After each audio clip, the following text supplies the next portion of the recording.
Buenas tardes. En primer lugar, en nombre de Ander Marzana y en el mío, queríamos darle las gracias al Museo de Bellas Artes de Bilbao por darnos la oportunidad de estar aquí compartiendo esta velada con todos ustedes.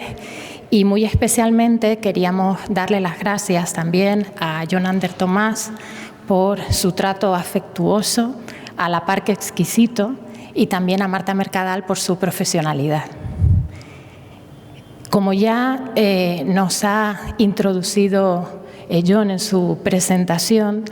a caballo entre el siglo XIX y el siglo XX, el compositor francés Erik Satie ya era muy consciente de la importancia que existía entre la imagen pública y el reconocimiento profesional. Lo era antes y, como sabemos, lo es todavía hoy. Y por eso él construyó una serie de personajes públicos cuidadosamente cultivados, perfectamente reconocibles, mediante imágenes poco convencionales que fue construyendo de sí mismo a lo largo de su vida. Personajes que además nos dejan ver cierto carácter y cierta personalidad extravagante del propio músico que ya se reflejaba en la grafía de su nombre. Fíjense en ese Eric con K en vez del habitual C. Estos teatrales cambios de vestuario, que en realidad funcionan como telón de fondo donde se recorta toda su carrera, fueron inmortalizados en óleos, en dibujos, en fotografías, algunos de los cuales veremos hoy aquí, que ayudaron a proyectar esas reinvenciones que el compositor hizo de su figura. Aquellos que proyectaron esas imágenes no eran otros que los artistas con los que Erik Satie se relacionó. Sabemos que entre sus amigos había más pintores que músicos, porque el propio Satie prefería hablar de arte antes que hablar de música. Él mismo dibujaba y tenía grandes conocimientos no solo de pintura, también de escultura. Esto no debe sorprendernos porque Satie tenía mucho interés no solo por la música, sino por todas aquellas formas artísticas. Y él perseguía la utopía de crear una música tan inmóvil, nos decía, como un objeto situado en el espacio al que se pudiese rodear, y envidiaba de sus amigos pintores la capacidad de crear una obra que la mirada pudiera captar plenamente al instante. No en vano afirmaba haber aprendido mucho más sobre música a través de los pintores que a través de los propios músicos. El primero de los cambios que experimentó su figura nos lo muestra a principios de la década de los años 90, del siglo XIX, con barba y pelo largo, con sombrero de copa, con levita larga, pantalones oscuros y sus inconfundibles quevedos, como símbolo de la bohemia de Montmartre. Así aparece en primer plano y al aire libre, tanto en este estudio preparatorio como en el óleo final, obra del pintor catalán modernista Ramon Casas, que además titula su pintura de forma muy alusiva El bohemio, retrato de Erik Satie. Al fondo se puede vislumbrar un edificio cuyas formas pasan de esos trazos esquemáticos en el dibujo a disolverse en una mancha a la manera impresionista en el óleo, y que no es otro que el Moulin de la Galette, convertido en sala de fiestas e icono de la bohemia de Montmartre en pleno corazón de ese barrio parisino, en Montmartre. Como en otros cuadros de Ramon Casas de esta época, en la línea de la pintura naturalista con algunos elementos impresionistas, el pintor elige esos tonos grises y fríos que proporcionan al cuadro ese aire melancólico. Y de hecho el músico, aunque mira al espectador, transmite ese aire perdido y una sensación de aislamiento que refuerza su carácter bohemio a la vez que rezuma naturalidad, porque Satie parece haber sido sorprendido de pronto en uno de sus interminables paseos por el barrio de Montmartre. Esta imagen difiere de esta otra de aproximadamente hacia 1884, que nos muestra a Satie a un barbilampiño al final de su adolescencia y que nos lleva a hablar de un cambio radical que sobrevino en su apariencia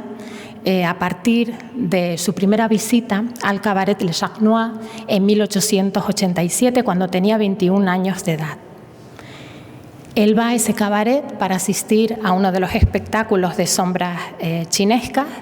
y pocas semanas después va a ser contratado como pianista del cabaret, y es a partir de entonces cuando adopta lo que podríamos llamar el uniforme del París bohemio, como lo representa Ramón Casas, lo cual aparece recogido por uno de sus amigos de juventud, el escritor natural de Tarragona, Contamine de Latour, como sigue. Un día, nos dice Latour, tomó su ropa, la enrolló hasta hacerla un ovillo, se sentó sobre ella, la arrastró por el piso, la pisoteó y la empapó con toda clase de líquidos hasta que quedó convertida en harapos. Abolló su sombrero, rompió sus zapatos, rasgó su corbata en jirones y reemplazó su fina ropa blanca por unas espantosas camisas de franela de algodón. Dejó de arreglarse la barba y se dejó el pelo largo. Esta metamorfosis exterior, sufrida por Satie, fue acompañada también por un cambio en su carácter y en su manera de entender el arte y de enfrentarse a la vida y a la creación. Nos lo cuenta también Contamine de Latour.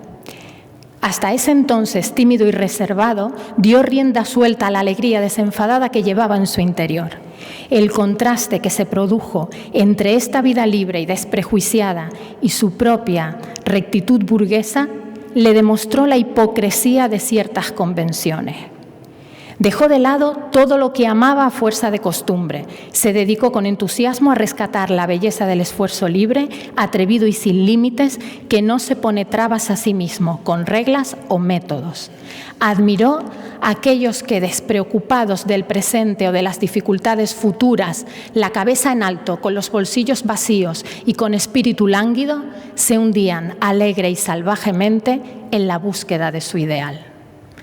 Otro amigo de Satie, Francis Jordan, supo resumir a la perfección esta metamorfosis tanto exterior como interior experimentada por Satie, al afirmar que se convirtió en un dandy de esos que sigue los dictados de la moda solo para poder violarlos. A tenor de los testimonios anteriores, podemos concluir que Satie había decidido abrazar el estilo de vida bohemio de finales del siglo XIX en París, convirtiéndose desde entonces en un asiduo de los cafés, de los cabarets, en los que entraría en contacto con otros músicos, con poetas, con escritores, que también se sentían atraídos por estos espectáculos, digamos, alternativos, y cuya compañía fue muy estimulante para todos ellos y en especial para Satie desde el punto de vista musical. Se ha dicho que esa música etérea y ambiental característica de las zarabandas de Satie, sus gymnopédies, las Noxiennes, refleja la asimilación de la estética de Le Chat Noir a ese estilo personal que el propio Satie estaba desarrollando. Una música con la que, en palabras del pintor catalán Santiago Rusiñol, que también, como vamos a comentar, retrató a Satie, permitía al compositor simplificar su arte para llevarlo a la última expresión de sencillez y parquedad, envolver en cierta sobria vaguedad su obra musical a fin de que el oyente, allá para sus adentros, siga, según el estado de su ánimo, el camino que Satie le traza, alfombrado de armonía y lleno de sentimiento.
Otro retrato de Erik Satie que merece la pena que comentemos es esta pintura de Santiago Rusiñol, que pueden ver a la derecha, Estudio de Erik Satie, donde el compositor también aparece como en el óleo de Casas como imagen de la bohemia, pero evidentemente es otra manera de representarlo, es otra bohemia la que quiere subrayar aquí en su lienzo Rusiñol. Frente a esa imagen despreocupada del Satie de Casas, ¿no?, confiado en esa diversión que promete el Moulin de la Galette, Rusiñol hace hincapié en las miserias de la vida bohemia en su lienzo. Esas miserias que había popularizado a mitad del siglo XIX el escritor francés Henri Murger en su obra Miserias de la vida bohemia, que además también inspiró a finales del siglo XIX al compositor Giacomo Puccini para componer la partitura de la famosa ópera La Bohème. En esta pintura de Rusiñol vemos cómo él aparece vestido de oscuro, como en el lienzo de Casas, ese oscuro que contrasta con el claro del fondo, pero resulta una imagen más intimista porque lo encontramos en su estudio y también aparece de forma más solitaria, más melancólica, al estar su figura de perfil como arrinconada en un ángulo de la habitación, ¿no?, y sin siquiera mirar a nosotros como espectadores, ¿no?, muy diferente a la figura de Satie en el cuadro de Casas. A todo ello contribuye la obra de Rusiñol, ese punto de vista bajo contrapicado, seguramente influido por la fotografía, y quiero llamar también la atención sobre esos dibujos, esos carteles que aparecen en la pared de la habitación del músico, porque son prueba fehaciente del pensamiento de Satie, que decía que vivir rodeado de gloriosas obras de arte es una de las mayores alegrías que se pueden sentir. El hecho de que estemos contemplando el interior del cuarto de Satie nos demuestra la confianza que tenía con Rusiñol, porque Satie prohibía el paso a la mayoría de las personas. Esta es la única obra que se conserva donde podemos ver cómo era realmente su estudio. Si atendemos a la fecha 1891, sabemos que se trata del apartamento que tenía Satie en la Rue Cocteau. Más adelante volveremos a mencionar esta calle parisina, a donde Satie se había mudado un año antes, en 1890, y que se encontraba en lo alto de Montmartre y cerca del cabaret L'Auberge du Clou, que comienza a frecuentar Satie como cliente y en el que va a empezar a trabajar acompañando los espectáculos de sombras chinescas al armonio, abandonando Le Chat Noir. El director de ese teatro de sombras, el de l'Auberge du Clou, no era otro que el pintor catalán Miquel Utrillo, que atraerá en su entorno a una serie de compatriotas, Ramón Casas, Santiago Rusiñol, pero no solo artistas catalanes, también algunos artistas vascos, como el caso de Ignacio Zuloaga, que se relacionará con todos ellos en la colina de Montmartre. Allí Satie los va a frecuentar durante años y desde este momento va a ser una constante en la vida de Satie la relación con artistas españoles que lo van a retratar, como estamos viendo esta tarde aquí. A propósito, vale la pena llamar también la atención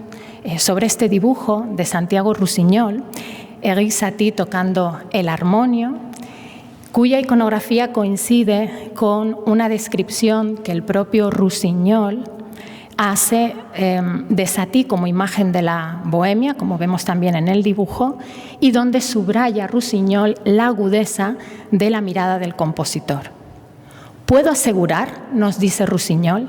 que lleva ya los cabellos que le caen hasta las lustrosas espaldas, que gasta anteojos de tan buena clase que indican la mala calidad de su vista, ya que no de su mirada, que usa sombrero de copa de anchas alas que se cimbrea en su cabeza como toldo en día de viento y que no se cuida el resto del traje por distracciones de su carrera. Más adelante, Rusiñol se refiere también al armonio en el momento en que es tocado por Satie. Acercóse a este noble instrumento de viento y en menos de 2 minutos recorrió todo el teclado con una velocidad pasmosa. Temblaron los 8 registros al sentirse acosados de modo tan repentino y del fondo de aquel mueble brotaron notas de tan suave encanto, unidas entre sí con tal armonía y melodioso sonido, que no podíamos creer que fuera aquel viejo instrumento, tan rebelde hasta entonces a nuestras manos, el que tuviera ocultas frases tan elocuentes y palabras tan dulces al oído. Y mirábamos por debajo de la mesa a fin de convencernos de que no había ningún órgano oculto que hiciera de apuntador al vetusto acordeón. Él, Satie, era realmente el que tocaba y nos daba a comprender que la belleza está en todas partes cuando hay quien sabe descubrirla.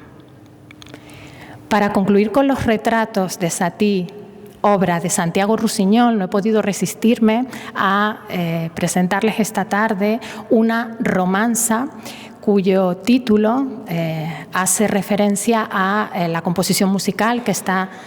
interpretando la figura femenina, de manera que Satie en realidad aparece en un segundo plano y no tanto en este caso como imagen de la bohemia, sino en su faceta de profesor de piano. Durante el periodo en el que Satie tocaba el armonio en el cabaret L'Auberge du Clou para acompañar esos espectáculos de sombras chinescas, conoció a Suzanne Valadon, la autora de esta obra, una pintora autodidacta que aprendió el arte de la pintura siguiendo los consejos de los artistas para los que ella posaba como modelo, el caso de Puvis de Chavannes, Renoir, Toulouse-Lautrec, y con quien el compositor inició una relación muy intensa pero breve, duró tan solo 5 meses, durante la cual Suzanne Valadon retrató a Satie como bohemio en uno de sus primeros lienzos.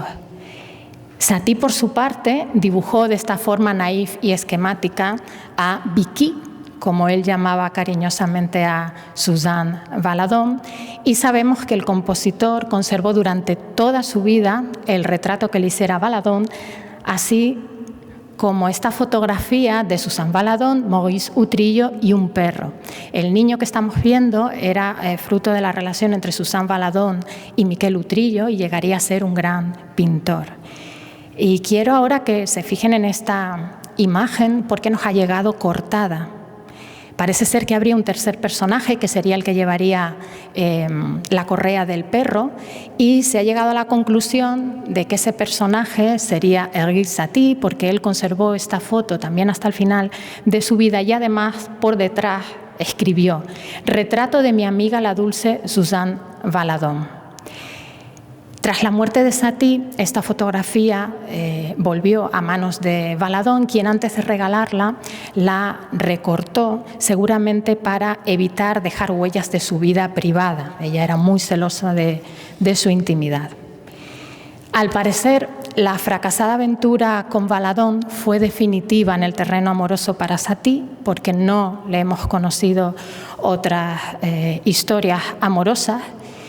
Y de hecho, como nos cuenta su amigo Augustin Grasmick, que también lo retrató y después lo comentaremos,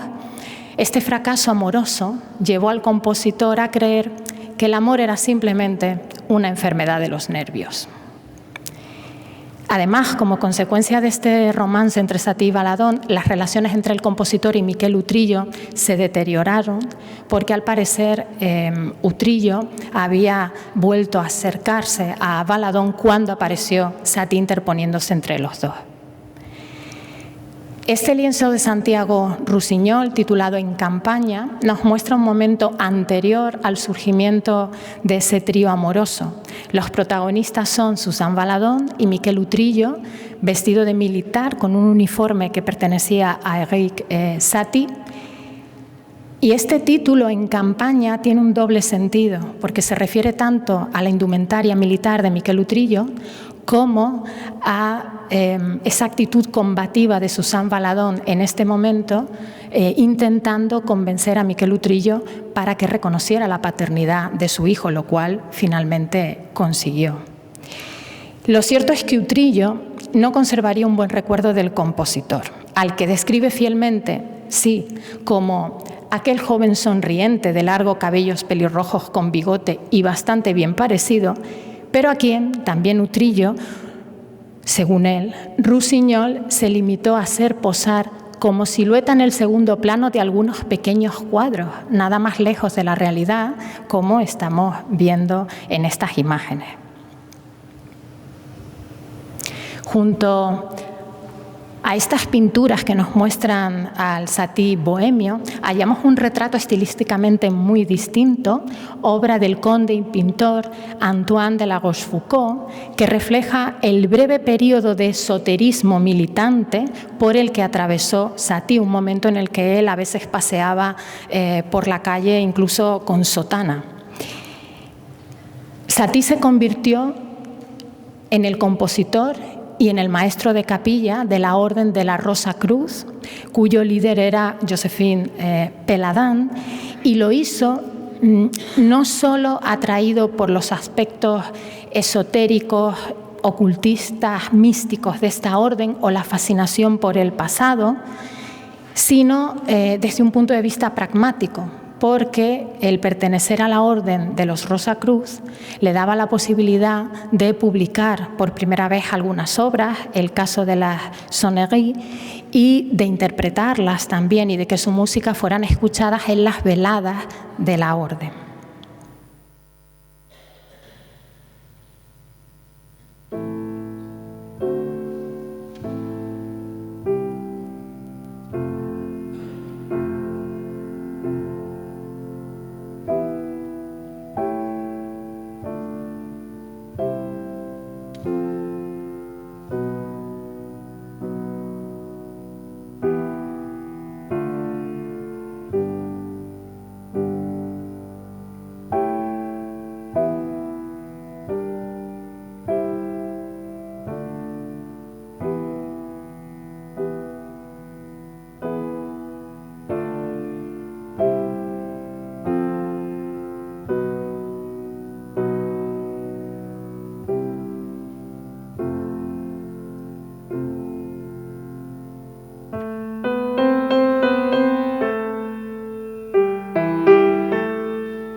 El principal mecenas de la Orden de los Rosacruz era Antoine de la Rochefoucauld, que en un momento dado rompe con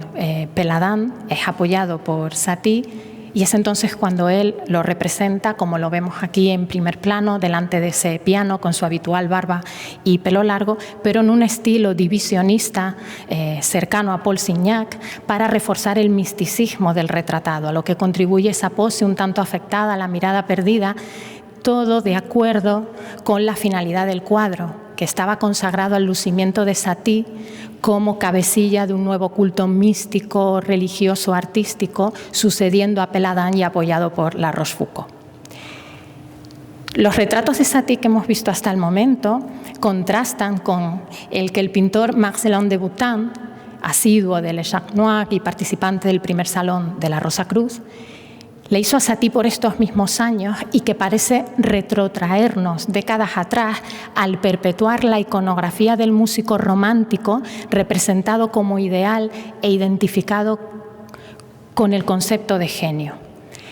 En un juego de claroscuro en el que no tiene cabida la presencia de instrumentos musicales que nos puedan distraer, resalta la cabeza del músico iluminada como símbolo de la intelectualidad y la creatividad sobre el cuerpo y el fondo oscuro, al igual que ocurría en la primera mitad del siglo al representar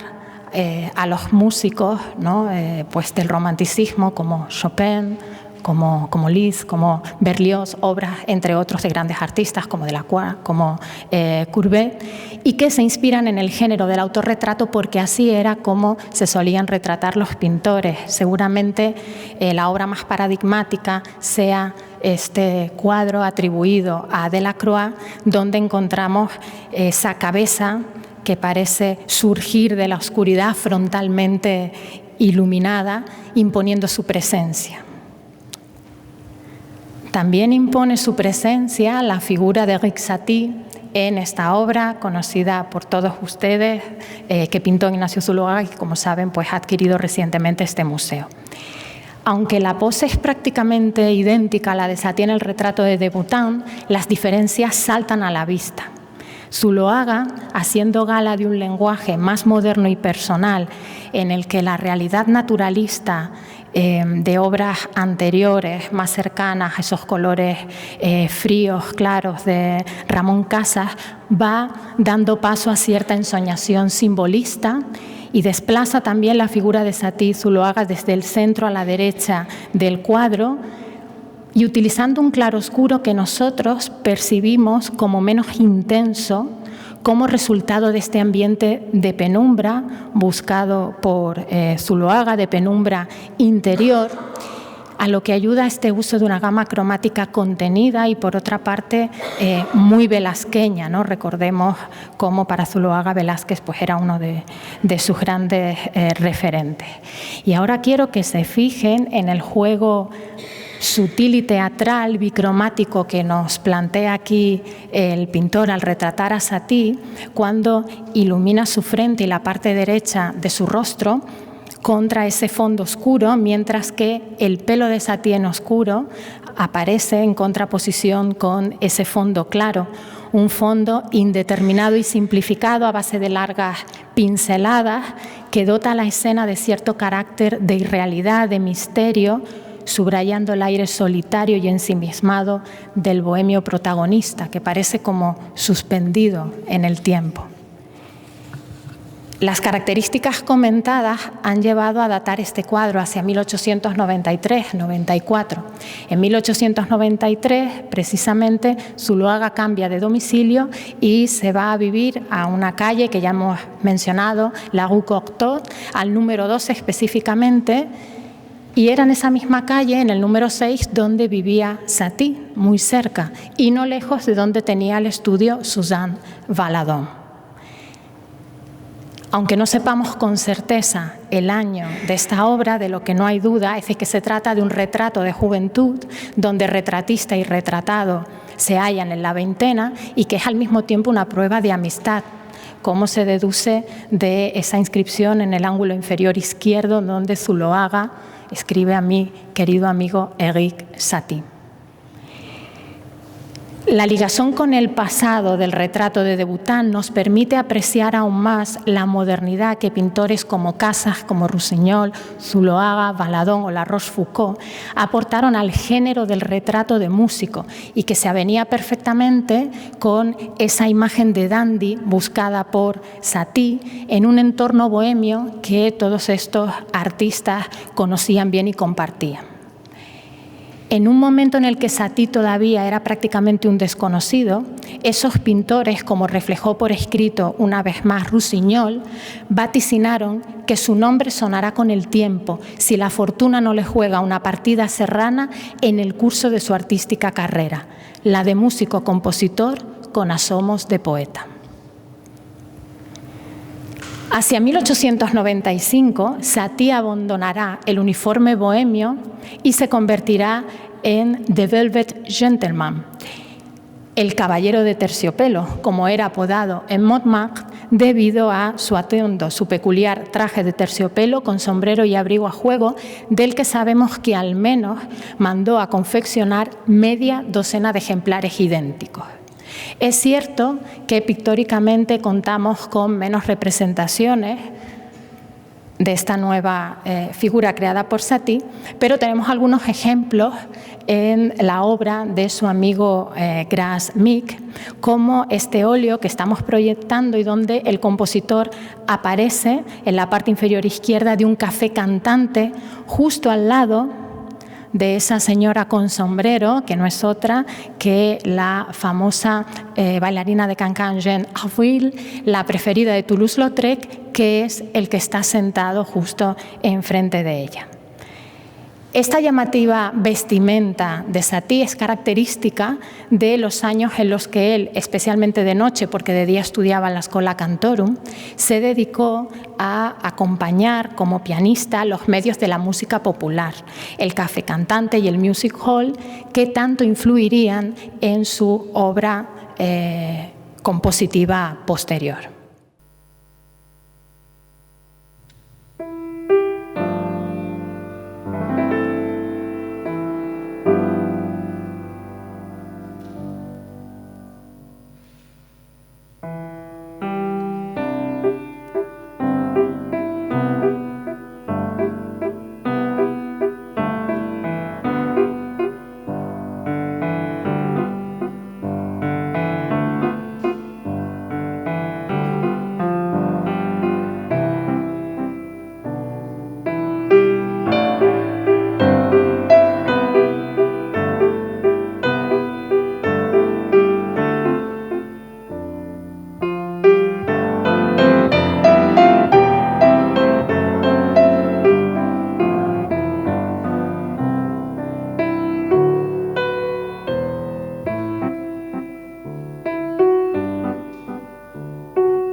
La transición hasta la siguiente y última transformación de Satie debió producirse a principios del siglo XX y es narrada por el cantautor de cabaret Vincent Nispin, con quien Satie colaboró en numerosas ocasiones, de esta manera. Cuando unos años después llegó el último de los trajes, Satie me confesó que estaban comenzando a darle indigestión y que ya no se atrevía a ver más el terciopelo, ni siquiera en pintura. Así que una buena mañana apareció con un traje negro y con lo que nuestro amigo Miquel Utrillo solía denominar un sombrero redondo al que llaman hongo. La indumentaria de Satie se completaba con un cuello postizo vuelto hacia arriba y un paraguas que siempre llevaba, lloviera o no. Este tercer gran cambio de imagen lo encontramos documentado visualmente en el arte, sobre todo a partir de la segunda década del siglo XX, a principio de la cual todo cambió para Satie cuando fue reconocido como un precursor por Maurice Ravel y sus discípulos, de manera que se le abrieron las puertas de las salas de conciertos más importantes y también de las editoriales. De aquí a las colaboraciones de Satie con lo más granado de la vanguardia parisina,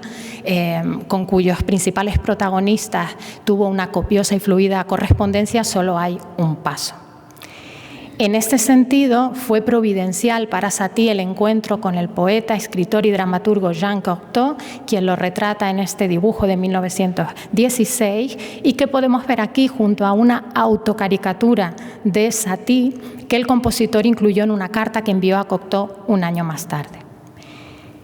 Quiero llamar la atención sobre esa firma bajo la caricatura M. Satie,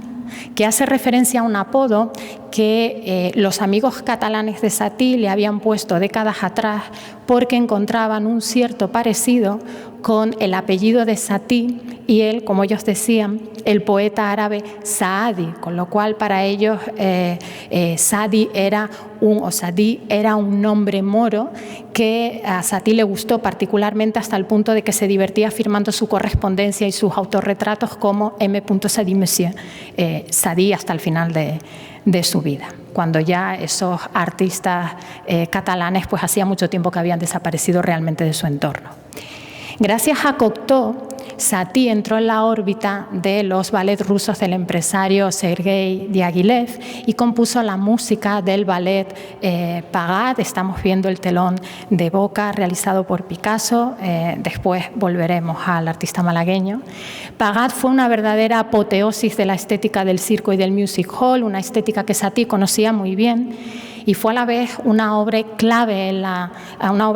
vanguardia en cuanto a la revolución artística musical del siglo XX, pero también marcó el punto culminante en la carrera de Satie. Según Cocteau, el estilo impresionista de Debussy y de Ravel estaba ya pasado de moda. Basta de nubes, de olas, de acuarios, de duendecillos marinos y de perfumes de la noche, proclamaba Cocteau. Frente a esto,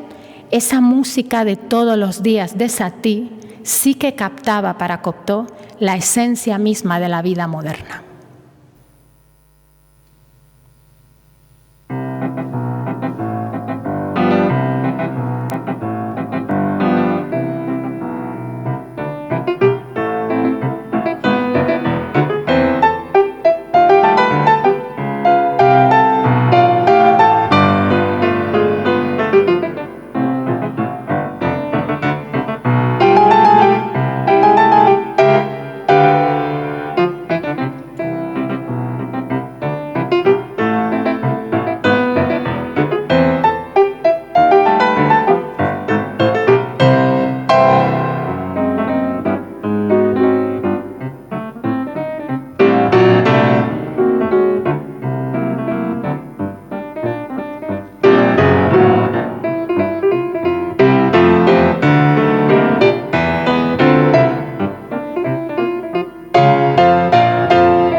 Nos ha llegado esta divertida caricatura de grupo titulada Lectura de Parad, realizada por el pintor de vanguardia rusa Mikhail Larionov en 1917, el año en que se estrena el ballet Parad,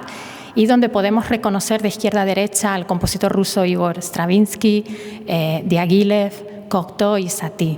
Cocteau lleva en la mano una navaja de afeitar y Satie una espuma, como si fuera el ayudante de un barbero, un peluquero. No sabemos si muestra algo que ocurrió realmente o sería simplemente un símbolo de los cortes que hubo que realizar en la partitura de Pagat. Igualmente, vale la pena también que veamos este doble retrato de Erik Satie, realizado por la pintora de vanguardia rusa Natalia Goncharova, además compañera de Larionov, donde vemos la indumentaria que Satie llevaba por estos años.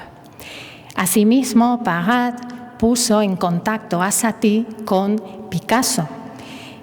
dos espíritus que se estimulaban mutuamente por su común espíritu de libertad. Los dos se entendieron muy bien y de hecho sabemos por la correspondencia de Satie que admiraba a Picasso hasta el punto de considerarse discípulo suyo. Ellos volverían a colaborar en otro ballet en 1924 titulado Mercure.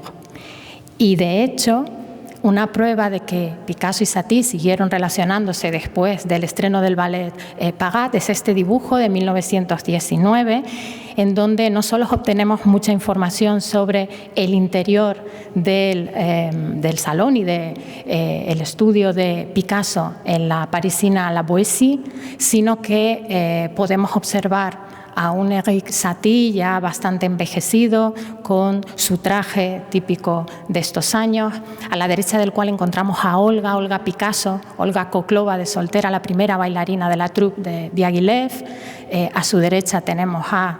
Cocteau y a la izquierda de Satie a Clive Bell, que era un crítico de arte británico, cuñado de Virginia Woolf, y ambos, Virginia Woolf y Clive Bell, formaban parte del grupo de Bloomsbury. El mismo año de este dibujo, el escritor Joseph Maria Junoy describió brevemente su encuentro con Satie con las siguientes palabras. Acabado el concierto, Jean Cocteau, rematadamente embriagado de cocaína, me presentó a Erik Satie. En su mirada casi sexagenaria, tras los lentes, flotaban unos puntitos de locura. Entre los ballets Pagat y Mercure, Satie compuso Sócrates, un drama sinfónico con voz a partir de los diálogos de Platón traducidos, y lo cierto es que el mismo Satie a menudo fue comparado con Sócrates, algo que a Satie le divertía y de hecho él también lo apoyó desde un punto de vista jocoso con este autorretrato bajo la forma de un busto de mármol que nos puede recordar a una figura de la antigüedad. Justapuesta a la figura podemos leer proyecto para un busto de Monsieur Erik Satie pintado por él mismo con un pensamiento. Vine al mundo muy joven en un tiempo muy viejo. Unas palabras que nos muestran cómo Satie subraya la modernidad de su música, a la vez también que se hace eco de la incompresión que sufrió durante mucho tiempo. Satie también llegó a comparar a su queridísimo Brancusi, su escultor preferido, este escultor rumano de vanguardia, con Sócrates. De hecho, le escribe en una carta: querido buen druida, usted que es tan bueno, el mejor de los hombres como Sócrates, de quien es usted seguramente hermano. Satie utiliza el término druida porque el estudio de Brancusi, que Satie solía frecuentar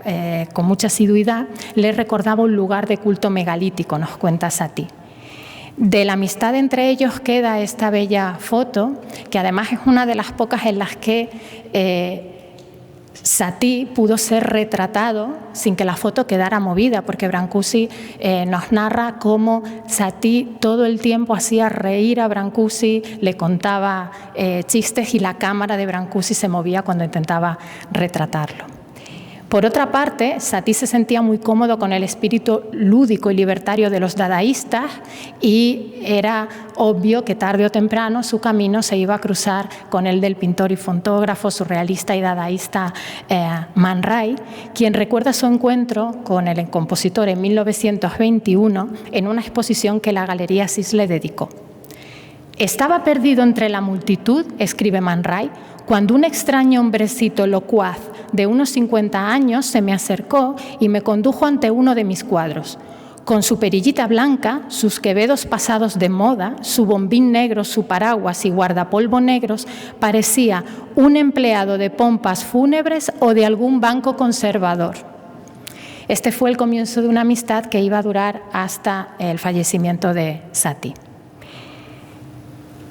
Con la nueva indumentaria que adoptó en su madurez y que hemos visto en los dibujos, fotografías, caricaturas e incluso que podemos ver en este fotograma de la película Entreacto de René Clair, para la cual compuso Satie la banda sonora y que aparece, como he señalado también en el fotograma, y que este museo proyecta en la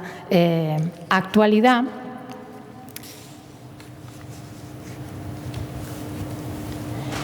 Y este traje, que algunos han llamado uniforme gris de funcionario, como vemos con ese sombrero hongo, con este cuello vuelto, con su paraguas, con su perilla, con sus inseparables y anticuados quevedos, en realidad nada tenía que ver con el artista tan absolutamente antiburgués que era en realidad Satie, en su manera de pensar, en su manera de vivir. En estos años era ya una reconocida figura de la vanguardia y esta apariencia era completamente banal en comparación con las transformaciones anteriores que hemos ido comentando aquí. Luego, podríamos preguntarnos, ¿se había cansado el compositor de repensar una imagen de sí mismo y una vez alcanzado el éxito decidió pasar desapercibido como un director de pompas fúnebres o ese empleado de algún banco conservador, como lo definió su amigo Man Ray? En cualquier caso, lo que es seguro es que Satie siempre fue consciente del poder de la imagen. Sin embargo, tras su muerte, cuando sus amigos fueron a recoger sus pertenencias a su cuarto en Arcueil, se encontraron con una auténtica posilga donde yacía cubierto de polvo y suciedad el retrato que Ignacio Zuloaga le había hecho décadas atrás. Pero ¿cómo era posible que de ese lugar emergiera Satie cada día pulcramente vestido como un actor que irrumpe en escena? Sorprende que incluso en los momentos en donde la vida de Satie fue más miserable, él nunca dejó que se trasluciera en su aspecto exterior, siempre impecable. Tal vez fuera su sensibilidad hacia las artes plásticas lo que hiciera que el único músico que tenía ojos, como lo llamó Man Ray, fuera capaz de mirar y de mirarse de otra manera. En sus últimos días, cuando Satie ya estaba muy enfermo en el hospital, se enfureció al descubrir que cuando había dado a lavar 99 o 100 pañuelos, solo le habían devuelto 98. Caballero de terciopelo y dandy hasta el fin.